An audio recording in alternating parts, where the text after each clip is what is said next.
Ils peuvent être incarcérés? Incarcérés? Ben, à partir du moment que c'est du pénal, à mener.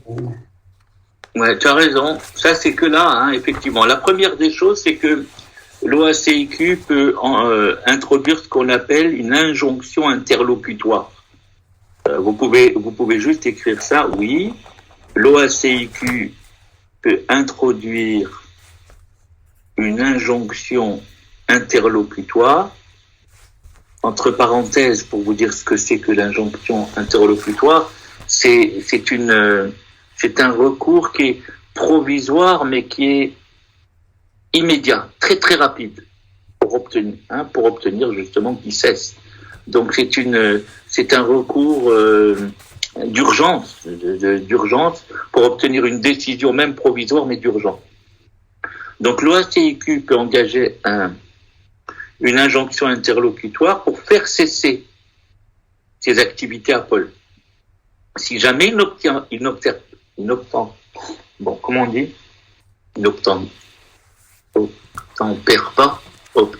pas, excusez-moi.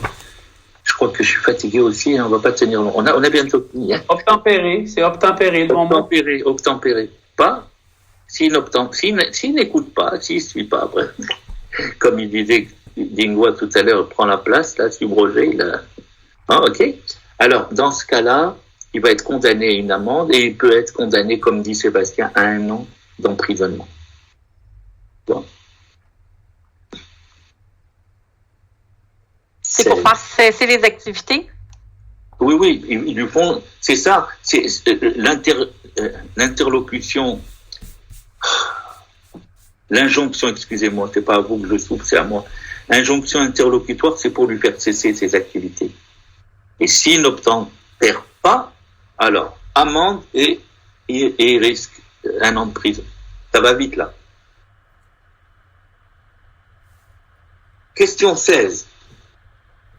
Paul est courtier immobilier. Il est intéressé par le poste vacant de syndic de l'OACIQ. Cependant, tout en exerçant ses fonctions de syndic, il voudrait continuer à effectuer des opérations de courtage. Qu'est-ce que vous en pensez? Non, il ne peut pas. Non, il ne peut pas. Non, c'est pas possible. D'accord? Quand on est syndic, on fait en exclusivité syndic. Alors, avant de faire enquête par suite d'une dénonciation faite par un client d'un acte dérogatoire commis par un courtier, c'est-à-dire un acte dérogatoire, c'est-à-dire qu'il y a un client qui dénonce un courtier en disant qu'il a dérogé à la loi sur le courtage. Le syndic est-il soumis à une condition préalable? Et c'est quoi? Soit elle va nous le dire. Oui, passer par le service d'assistance avant. Exactement. En principe, il ne peut pas le faire. Il ne peut pas, sauf si le service d'assistance lui donne un avis. C'est le service d'assistance qui lui donne un avis en ce sens. Bon, vous connaissez bien. Ensuite. Ah oui, ça, que vous le sachiez, mais vous devez le savoir. Quels pouvoirs, selon vous, sont accordés aux syndics et aux syndics adjoints? Les mêmes. Que? Les mêmes que quoi? Le syndic adjoint il a les mêmes pouvoirs qui sont dévolus au syndic ordinaire, là, au syndic. Oui, mais quels sont en général les pouvoirs qui leur sont accordés aussi bien aux uns qu'aux autres? Pleine autorité, plein pouvoir, plein contrôle. Écoutez, c'est les pouvoirs en fait des commissaires, mais à l'exception de l'emprisonnement. Le syndic ne peut jamais envoyer en prison. Donc tous les commissaires d'enquête, la loi sur les commissions d'enquête, c'est-à-dire ils peuvent assigner des témoins, les obliger à venir, les faire comparaître, c'est déjà choisir, et puis ils peuvent aussi les obliger à donner des documents. Voilà, un petit peu, c'est tout ça. Les amener de force comme témoins, mais ils ne peuvent pas les emprisonner. Ils ont quand même pas mal de choses, de pouvoir. Alors, on est à la 19. Jean a déposé une demande d'enquête contre Arthur, courtier immobilier, à la suite d'actes dérogatoires, c'est-à-dire il n'a pas respecté la loi sur le courtage, que ce dernier aurait commis dans l'exécution de son contrat de courtage. Après enquête, le syndic informe Jean, d'accord, Jean c'est le client, qu'il ne déposera pas plainte contre Arthur devant le comité de discipline. Comme je vous disais, c'est le syndic qui décide d'envoyer au comité de discipline ou pas. Le client Jean n'est pas satisfait des motifs invoqués par le syndic, il vous consulte et vous demande s'il n'existe pas un moyen pour contraindre le syndic à modifier sa décision. Qu'est-ce que vous en pensez? Vas-y, Soua, dis. Oui, il a le pouvoir il y a un service de révision, je crois, des décisions du syndic. D'accord. Alors, effectivement, non, il n'a pas le moyen de contraindre, il peut pas le contraindre, mais il peut demander effectivement, il peut saisir le comité de révision des décisions du syndic. Comme il est jamais que ce comité va donner une réponse différente du syndic, à moins qu'il y ait eu un nouveau syndic qui ne connaît pas bien, ou il y a eu un problème dans le dossier, mais en règle générale, en fait, c'est même pas un recours, c'est qu'il demande un avis au comité de révision des décisions du syndic. Vous l'avez aussi dessiné dans le tableau. Ah, attention, la 20, très important, faut la prendre par cœur. En quoi consiste le rôle du comité de discipline de l'OACI? C'est un tribunal. C'est déjà très bien que vous ayez dit c'est un tribunal. Tribunal. Donc un tribunal, qu'est-ce que ça fait? Ça fait deux choses. Elle juge et sanctionne. Très bien, qui juge et sanctionne. Maintenant, il faut me dire quoi? Qu'est-ce qu'il juge et qu'est-ce qu'il sanctionne? Il assure la protection du public. Qui juge et sanctionne.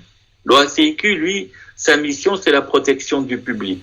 Pour ça, il y a plein de choses. Mais là, le comité de discipline, son rôle, c'est quoi? C'est le tribunal qui juge et sanctionne Les fautes déontologiques. les fautes déontologiques. Exactement.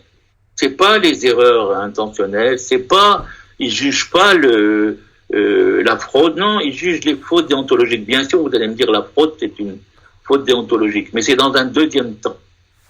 Non, c'est toutes les fautes déontologiques, toutes les fautes déontologiques. Ça va? Ça, c'est très important, le rôle du comité de discipline. Le comité de discipline, c'est un tribunal qui juge et qui sanctionne les fautes déontologiques des courtiers et des dirigeants d'agents. Question 21. Après enquête, le syndic décide de porter plainte devant le comité de discipline contre Michel, courtier immobilier qui aurait détourné à son profit personnel une somme de $10 000 qu'il détenait dans son compte en fidéicommis. Comment doit être portée cette plainte et que doit-elle contenir? Bon, ça, on l'avait dit tout à l'heure, hein. La plainte doit être faite par écrit, vous vous rappelez, et adressée au comité d'indemnisation, hein, parce que c'est une fraude. Ok, ça fait 2 fois que je vous ai dit ça. Combien de questions? Il nous reste 4. Dans le cas qui précède, le syndic est d'avis que Michel représente un danger contre le public et qu'il doit être contraint de cesser immédiatement ses activités professionnelles. Alors là, c'est pas qu'il va recommencer sa pratique, c'est pas comme tout à l'heure, le gars qui faisait du courtage illégal.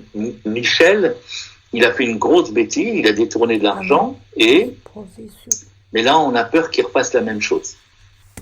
Là, on a peur qu'il représente un danger contre le public, comme disait Steve tout à l'heure. Et puis là, pour l'instant, ça prend du temps pour qu'il soit jugé par le comité de discipline. Alors, est-ce qu'il y a un moyen à la disposition du syndic pour forcer Michel à ne plus effectuer des opérations avant que le comité de discipline n'ait statué sur sa plainte? De révoquer son permis. Alors, de révoquer ou de suspendre? Ou suspendre.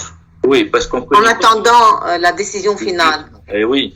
Donc, pensez à ça. On peut pas on peut pas juger, on peut pas faire comme si quelqu'un est coupable tant qu'il n'est pas passé au tribunal. Mais on peut le suspendre parce qu'on voit qu'il a des agissements graves. Donc effectivement, la loi donne au syndic le pouvoir de prononcer une suspension provisoire du permis du courtier jusqu'à temps qu'il passe devant le comité de discipline.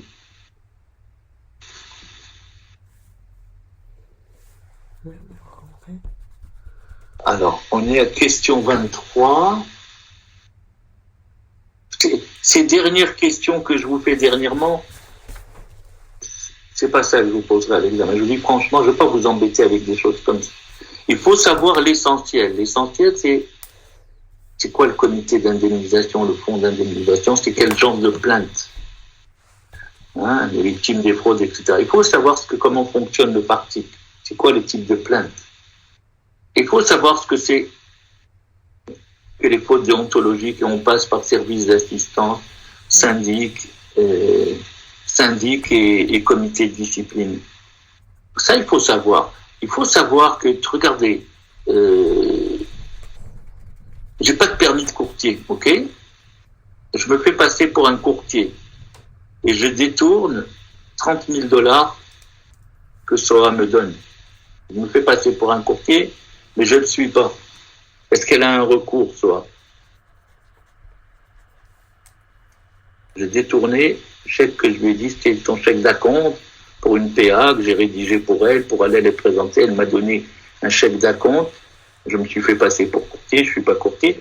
Est-ce qu'elle a un recours pour récupérer ces 30 000 $? Oui, mais pas devant devant la Cour du Québec. J'écoute les deux. Parce que vous n'êtes pas courtier, je ne peux pas saisir le comité de discipline, le service d'assistance. Pas de discipline. Pas de comité d'un administration. Mais je suis pas un vrai courtier. Tu peux pas aller voir le comité. Non. Tu as raison. C'est très bien dit. Elle peut pas. Pourquoi? Parce que elle avait la responsabilité. L'OACIQ met à votre disposition un registre. Elle aurait tapé Pérez Saint-Michel et là, elle aurait vu que je n'existe pas. Elle aurait pas dû faire affaire avec moi. L'OACIQ, il n'arrête pas de faire de la publicité pour la protection du public. Allez voir. Si par contre, elle cherche et elle trouve Saint-Michel Pérez, courtier, il n'y a pas de problème. Si je détourne son 30 000 $, elle peut tout de suite écrire au comité d'indemnisation. Très bien soit. Alors, Jean est assigné comme témoin. Aussi une autre chose qu'il faut savoir. Le comité de discipline, il faut savoir, il y a combien d'audiences au comité de discipline? Ou bien 2, il ne faut pas les oublier. Je vous l'ai écrit, hein. Une audience pour la culpabilité et une audience pour la sanction. Très bien. Steve, vous allez tenir encore les 2 dernières questions, Steve? Bon. Alors, Jean est assigné comme témoin devant le comité de discipline. Il est juste témoin dans une cause qui implique, quand on dit son associé, c'est-à-dire un courtier qui travaille avec lui. C'est pas vrai, on ne peut pas s'associer en tant que courtier, à moins qu'on soit, on est une agence ensemble. Mais bref. J'avais pris cette question, je l'ai faite en lisant des trucs dans les bulletins de l'OACI. Vous savez qu'on peut jamais s'associer, hein? On peut jamais s'associer. Puisque un courtier immobilier ne peut jamais être une société de personnes. Associé, ça veut dire société de personnes. Là, ce qu'on veut dire, c'est quelqu'un avec qui tu bosses un peu. Par contre, on a toujours le droit de partager nos rétributions. Si par exemple, Dingwa, Véronique, Steve, toi, Soa, vous êtes courtier et moi aussi, on n'a pas besoin de s'associer. J'ai le droit de partager ma rétribution avec toi. Je peux te donner 10% de ma rétribution. Par exemple, je peux te dire cette semaine, hey Soa, tu veux me faire une visite libre? J'ai pas le temps. J'ai 6 propriétés inscrites. Je peux pas être dans les 6. Tu veux? Bon. Je peux te donner 150 $, partage ma rétribution avec toi. Ou je te dis, quand je vendrai la maison, je te donnerai 0,25. J'ai toujours le droit en tant que courtier de partager. Il n'y a pas que l'achat et la vente. Vous pensez qu'il y a uniquement la rétribution du contrat de courtage qu'on se partage. Pas du tout. C'est ce que je disais à Alec, entre nous, on peut tout partager. C'est pour ça qu'on n'a pas besoin de s'associer. On est libre de partager notre rétribution. Alors là, attention. En fait, Jean, il n'a fait aucune bêtise, mais le comité de discipline l'appelle comme témoin dans un problème qui concerne un autre courtier, avec qui peut-être il a co-inscrit on peut toujours inscrire à deux un immeuble ou quoi que ce soit. Et il a l'intention de refuser de répondre aux questions parce qu'il a peur que lui aussi il soit poursuivi. Alors, est-ce qu'il est en droit de le faire? Non, il n'est pas en droit. Et même mieux encore, il est obligé de répondre. Et puis, tout ce qu'il va dire ne pourra jamais être tenu contre lui. Il a même intérêt.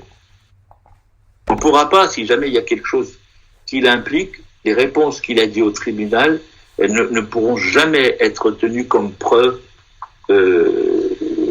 par un autre tribunal, une autre session.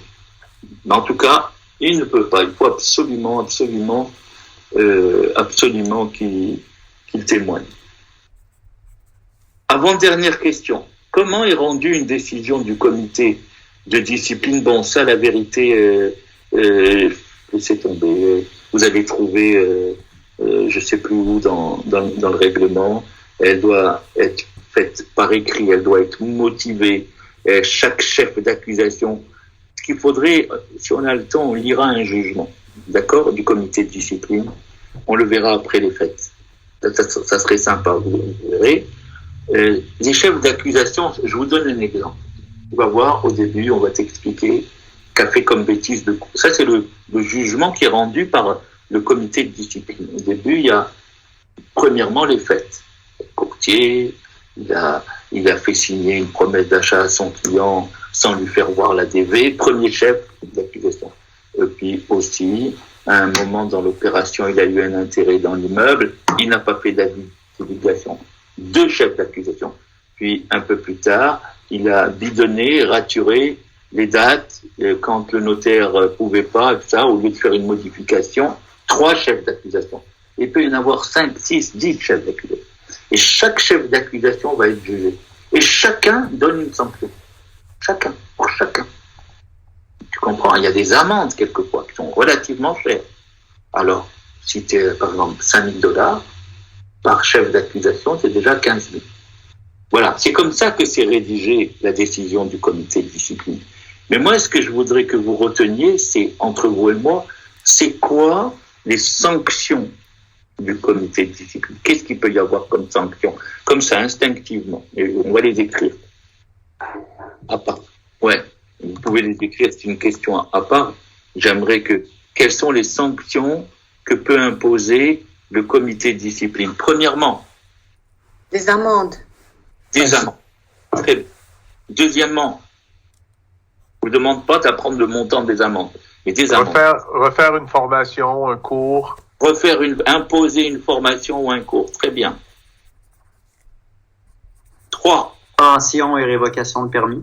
Suspension et révocation du permis. Tout à fait. 4.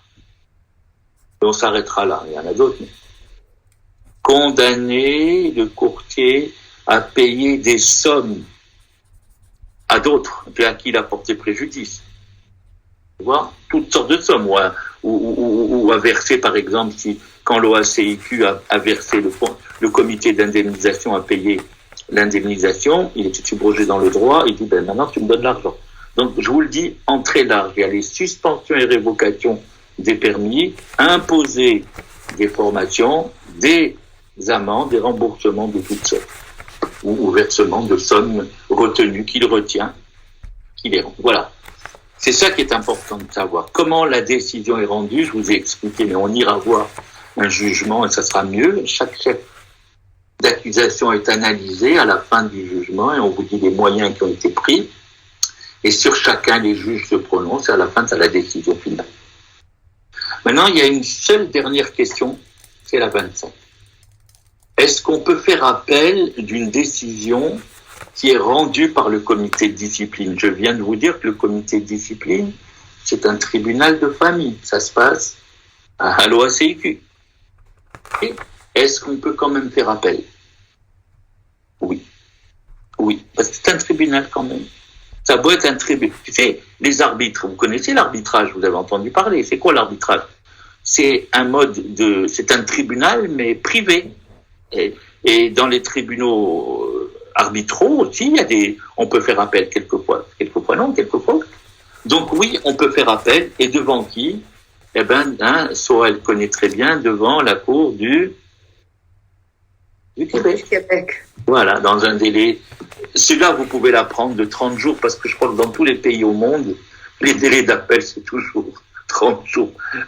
Presque tout. 99%, c'est 30 jours. Ça va?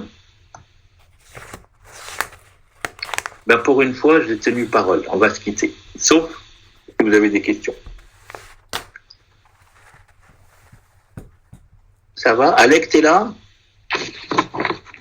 Monsieur, dans le comité discipline, il y a deux audiences. Audience. C'est qui? Je n'ai pas noté, c'est qui? Les audiences, ça veut dire il y a deux, comment on va dire rencontres. Pardon, tu dirais? Deux rencontres. Ouais, il y a deux rencontres à la cour. Il y a deux séances à la cour. Il y a deux instances. Ouais, il y a deux instances. Une audience, c'est quand on se réunit à la cour devant les juges. 2 fois. La première fois, c'est une rencontre pour juger si le courtier est coupable ou pas. Donc, le tribunal va juger donc sur la culpabilité. Est-ce qu'il est coupable ou pas? Et après, quelques mois après, il y a une deuxième audience, une deuxième rencontre, une deuxième séance où le tribunal va juger la sanction. Il va dire, voilà, t'es condamné à ça, t'es condamné à ça. Audience sur la culpabilité, audience sur la sanction. C'était dans mon dessin que je vous ai envoyé. Ok, merci. Ça peut paraître banal, M. Perez, mais si à la première rencontre, il n'y a pas de condamnation, il n'y a pas de culpabilité, il n'y aura pas une deuxième rencontre pour dire quelles seront les conséquences. Ouais, ou au contraire, il y aura quand même un jugement pour dire qu'il y a tout à fait. Donc, comme quoi tout a été entendu, qu'il n'y a pas de décision. OK, parfait. Oui, bien sûr. Bien sûr, parce qu'il leur faut un temps pour pondérer les éléments qu'ils vont apprendre à la première session. Ça prend un temps toujours. Aux normes du travail, c'est pareil. Mais aux normes du travail, on ne te dit pas qu'il y a 2 audiences. Pourquoi? Parce que en fait, on fait l'interrogation, la contre-interrogation. Il y a l'audience qui fait les 2 pratiquement. Et après, les juges, ils vont analyser à la fois la culpabilité et la sanction. Ce qui les 2. Tu vois? Donc on pondère absolument tout à la première rencontre. Et il n'y en a pas de deuxième. La deuxième, c'est juste on rend le jugement. Monsieur Pérez, moi j'ai une question concernant le fonds d'indemnisation. Supposons qu'une victime saisit le fonds d'indemnisation pour fraude du courtier et le fonds d'indemnisation donne une somme d'argent, c'est-à-dire il compense la victime. Mais c'est une fraude. Il ne peut pas saisir tout de suite, je ne sais pas, l'OACIQ ou bien il saisir le comité pour juger le courtier parce qu'il a commis une fraude. Il passe comme ça seulement, on paye une indemnisation et c'est tout? Oui, non, c'est pas tout. La première des choses urgentes, il faut voir, c'est le client. Le client, lui, il s'en fout du comité de discipline. Le client, il veut retoucher ses $40 000 ou $30 000. Qu'est-ce qu'il fait? Il envoie une plainte au comité d'indemnisation et suivant cette plainte avec les preuves, le comité va lui donner les 40 000. Mais tout de suite, qu'est-ce qu'il fait le comité? Il va tout de suite rentrer direct en contact avec le syndic. Il va dire, vas-y, appuie sur le bouton. Et c'est pour ça que je vous ai dessiné ça. Vous vous rappelez? Je vous l'ai montré sur le dessin. Et là, le syndic monte le dossier, l'envoie au comité de discipline. Et très peu de temps après, quelques semaines après, le courtier, il est convoqué devant le comité de discipline. Et là, il va être jugé. Et on va peut-être lui suspendre son permis. On va lui donner une amende. Et on va l'obliger à rembourser tout de suite à l'OACIQ les 30 ou 40 000 $. Et s'il peut pas, on va peut-être prendre un arrangement avec lui, on va lui compter des intérêts. Mais tout va, à moins qu'il parte dans un autre pays et qu'il disparaisse, ils vont pas le lâcher, hein. S'il veut continuer à faire du courtage, il n'a pas intérêt. Et sinon, ben voilà. Et vous savez, quand on ne peut plus obtenir d'argent de quelqu'un tout de suite, on peut l'obtenir plus tard, parce que les créances personnelles, tant qu'il n'y a pas faillite, hein, elles sont pour la vie. Hein. Quelles sont les garanties légales? Vous vous rappelez les 4 garanties légales? Quelles sont les 4 garanties légales que vous avez vues en droit de l'entreprise? La première garantie légale, la première de toutes. C'est sur les titres. La garantie de qualité. Ah non, je parle pas de... Oui, ça c'est la garantie légale dans la vente d'un bien. Non, mais je parle en droit civil. Quelles sont les garanties légales qu'on a? Quelles sont les garanties légales? C'est-à-dire la loi a dit, bah écoute, vous avez, à tout le monde, bah, vous avez, tout le monde, et à des particuliers, vous avez cette garantie, vous avez cette garantie. Cette garantie, c'est pas comme moi, une garantie conventionnelle, je donne une hypothèque conventionnelle, c'est moi qui signe l'autorisation que la banque vienne me prendre la maison. Mais la loi, elle a donné des garanties légales. Les 2 dernières, vous les connaissez. Les 2 premières, vous sentez pas que c'est des garanties légales. Les 2 dernières, vous les connaissez. C'est les priorités et les hypothèques légales. Les priorités, je vais vous les rappeler. Les frais de justice. Ça passe toujours en premier. Quand quelqu'un doit de l'argent et qu'on vend ses meubles et tout, et c'est bien, on paye toujours en premier les frais de justice. Après, on paye qui? On paye le vendeur de meubles impayés. C'est lui qui lui a vendu des meubles, c'est pas obligatoirement des canapés, et qui ne l'a pas payé. Il passe en deuxième, parce qu'on ne veut pas que tous les commerçants font faillite. Le 3e, on paye celui qui a le droit de rétention. Par exemple, le débiteur, il a donné sa voiture à réparer, mais quand il veut venir la chercher, il n'a pas de quoi payer la réparation. Le garagiste, il a le droit de garder la voiture, on la fera vendre. Le 4e, c'est qui? Après ces 3-là. Syndic. Hein? Les syndics. Non, il n'y a pas de syndic, là. Là, on parle pas qu'il y a... On parle, je vous dois de l'argent à tous, puis là, je fais pas faillite, mais vous prononcez vous allez m'attaquer, vous avez des jugements, puis l'huissier vient, il bloque mes trucs. S'il vend les choses, il va payer en premier les frais d'huissier et tout ça, les frais de justice. En deuxième, si je devais de l'argent à Bro et Martineau, qu'il m'a fait, tu vois, une vente à crédit, le vendeur de meubles impayés. Troisièmement, si je devais à Porsche ou BMW pour la réparation de ma voiture, on va vendre, tu comprends? C'est Porsche qui va passer en 3e. 4e, c'est toujours quoi? Ben, c'est les créances des impôts, si je dois des impôts. Et 5, c'est des créances pour, par exemple, si je dois des taxes municipales et scolaires. C'est ça, les priorités. Et après, ils passent toujours dans cet ordre-là. Et après, il y a les hypothèques légales. Alors, donnez-moi les hypothèques légales. Vous devez m'en donner 4. Je suis sûr que vous en connaissez au moins 2. Une petite révision avant de se quitter. Allez, Véro. Hypothèque légale. Je pense. Hypothèque légale de la construction. Celle-là, elle passe toujours avant toutes les autres hypothèques. Après les 5 priorités, on paye le créancier qui a une hypothèque légale de la construction. Après les autres hypothèques, il n'y a plus d'ordre. L'ordre, c'est celui qui s'est inscrit en premier au registre foncier. Alors, c'est quoi les 3 autres hypothèques légales? C'est la loi qui a dit ça, c'est pas un contrat ni rien. Pareil, les lois pour certaines créances de l'État et des personnes publiques. Par exemple, je vous donne un exemple. Hydro, pas pour les particuliers, mais pour les entreprises, si l'entreprise ne paye pas Hydro a le droit de lui prendre une hypothèque. Bon. Donc pour les impôts et pour des personnes morales publiques. Quoi encore? Il y en a 2 autres. Revenu Québec, Revenu Canada. Oui, d'accord. Mais ça, c'est la même catégorie, hein, pour les créances de l'État et des personnes publiques. Je suis d'accord avec vous. Donc on en est à 2. Hypothèque légale de la construction et créances de l'État et des personnes morales publiques. Il vous en manque 2. Vous connaissez la 3e. La quatrième, vous l'oubliez un peu, mais la troisième, vous la connaissez. Ça existe beaucoup dans l'immeuble, dans un type d'immeuble. Allez, ça va vous revenir. Type d'immeuble. C'était votre examen, en plus. Beaucoup. Les créanciers hypothécaires. Non, type d'immeuble.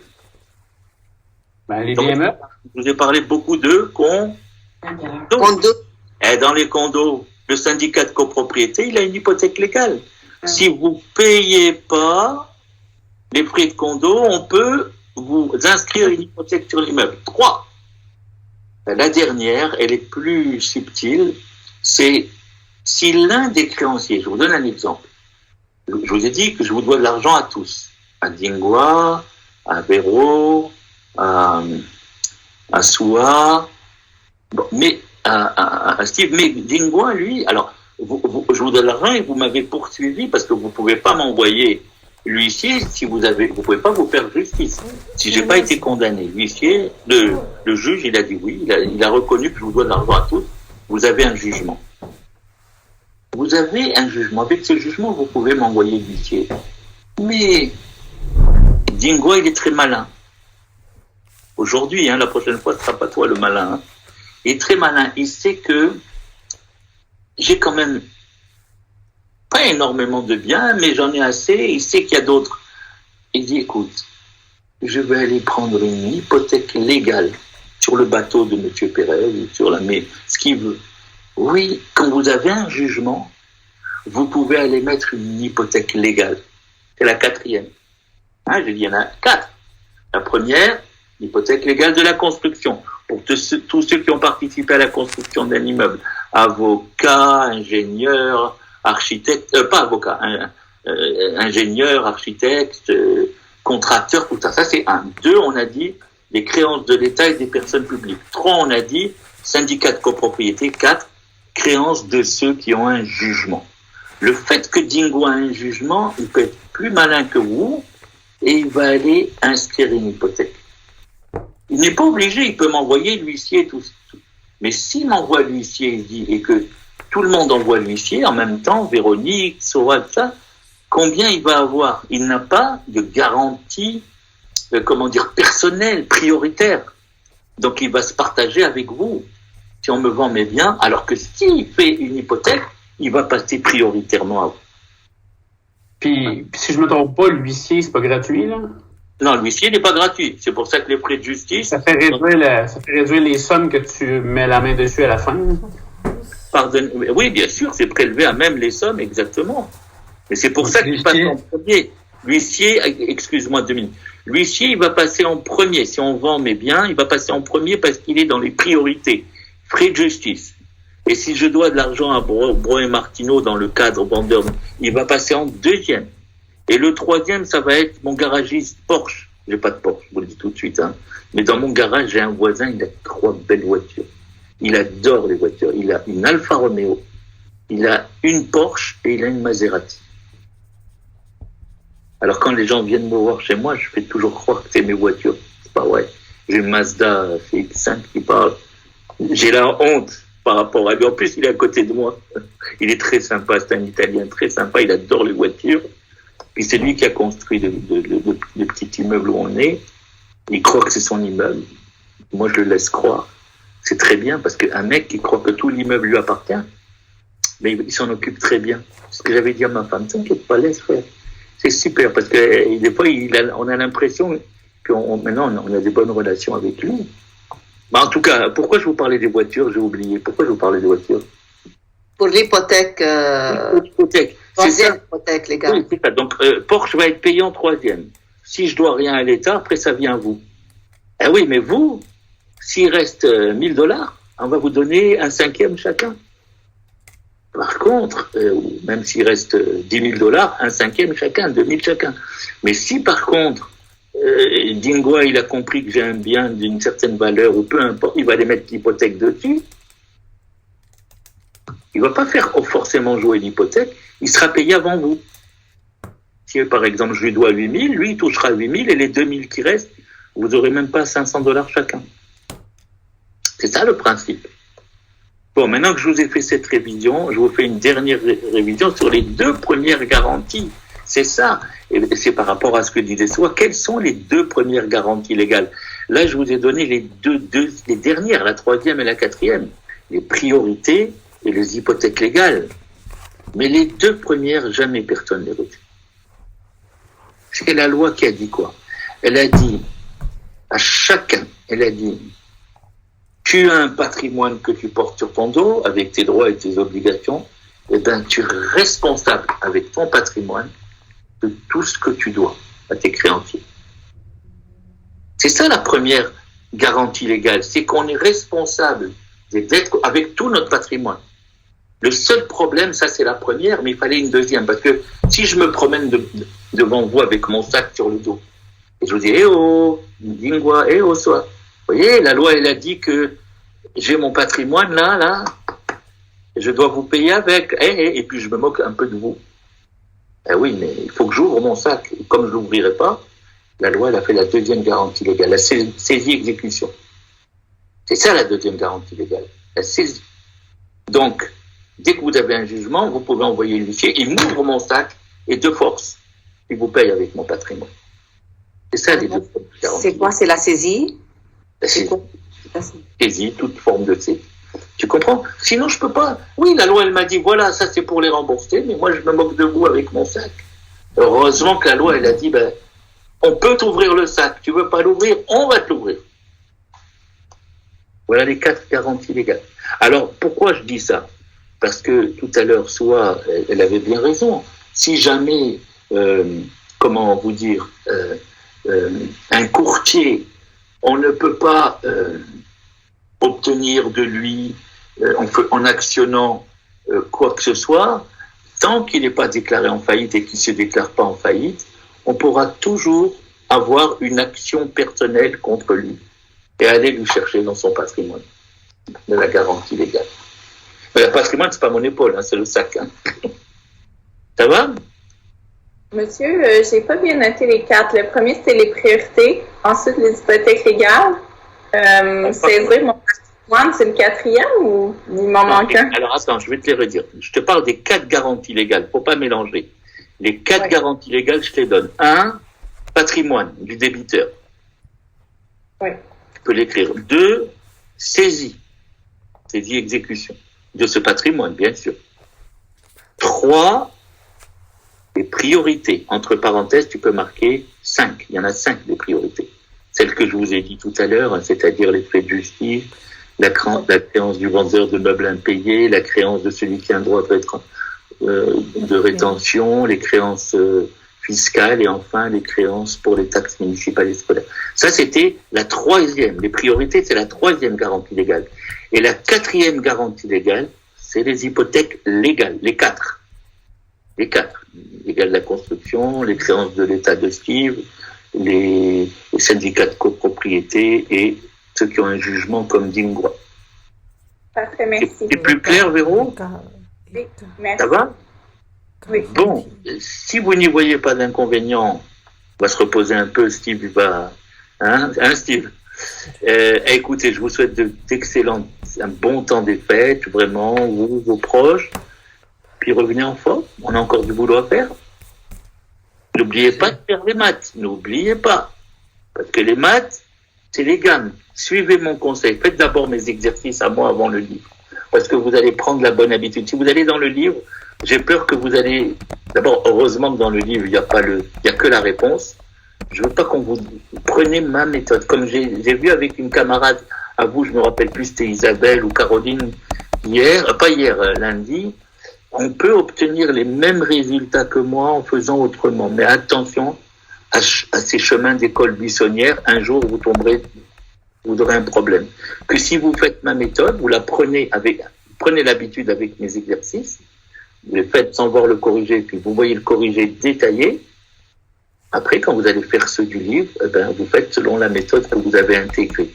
Apprenez les 2 ou 3 programmes que je vous ai montrés par cœur, pour pas hésiter à chaque fois comment je rentre mon PY, comment je rentre mon PY, ça c'est tout de suite. Faites les gammes, et puis qu'est-ce que je pourrais vous dire encore à part les gammes pour moi, c'est le plus important, c'est ça, la méthodologie. Sam, yes. l'examen pour le droit, est-ce que c'est le lundi le 10 ou c'est vendredi le 14? Ben, normalement, je ne connais pas par cœur, mais je vais voir. Vendredi le 7. Hein? C'est vendredi le 7. Ben, il me semble que ça avait été changé. Mais c'est pour ça que je posais la question. Moi, j'ai vu des courriels. Moi, j'ai le 7 au matin en mathématiques et le 7 après-midi en droit. Je trouve ça très lourd, mais si c'est ça le choix du professeur. Moi, j'ai lundi le 10. Ouais, non, c'est pas lundi 7, c'est pas possible. Parce qu'il nous manque un cours de maths. Donc, le lundi, on n'a pas examen. On avait vérifié déjà tout ça, hein. Donc, le lundi, on n'a pas examen, on a cours de maths. D'accord? Et pardonnez-moi, le vendredi 7, je m'excuse, le vendredi 7, on n'a pas d'examen, on a cours de maths. On a notre deuxième cours de maths. Et le 10, on a les deux examens, matin et après-midi. Normalement, vous avez un petit peu de temps. Ça va? Et l'autre examen? Ben, c'est ça qu'il vient de dire. Lundi, le 10, vous avez maths et il y a l'examen de loi. Les deux examens, exactement. Mais lundi, donc vous avez toutes les vacances, mais les maths, on est obligé de retravailler au retour, c'est normal, pour vérifier tout ce que vous... Mais surtout, vous n'aurez pas le temps si vous travaillez. Regardez, vendredi, c'est le cours de maths. Lundi, vous allez être prêt en loi sur le courtage. Il n'y a pas de problème, vous avez tout. Mais les maths, si vous faites rien, vous allez avoir un problème. Par contre, si vous faites, ça va être super. Vous allez être dans la lancée. Le vendredi, on va super bien travailler. Et votre examen de maths, ça va être comme une citronnade, une limonade. Bon, ça suffit. Chepine, pourquoi vous me retenez là? Vous voulez pas me laisser partir? Parce que ça, maintenant, on va rester 15 jours sans vous voir, alors on vous retient tous là. Ça me fait plaisir. Ça me fait plaisir. Eh bien, écoutez, il n'y a pas de souci. Vous voulez qu'on reste? On va rester. Non, on vous souhaite de bonnes vacances, de bonnes fêtes aussi. Merci, c'est avec plaisir. Merci pour votre participation. Et puis, bonne fête à vous, vos proches. Reposez-vous et j'espère qu'on va faire une super année, une super... je vois que là encore sur le Covid, mais ça fait rien. On va réussir. On va faire ce qu'on a à faire. OK? Oui, merci. Merci. Bonne année. Je vous envoie tout à l'heure, ce soir ou demain, d'accord? Vous inquiétez pas, les petits tableaux, tout ça, que je vous ai promis, je vous les envoie, OK? Merci. Au revoir. Bye bye. Merci, joyeuse fête. Merci beaucoup.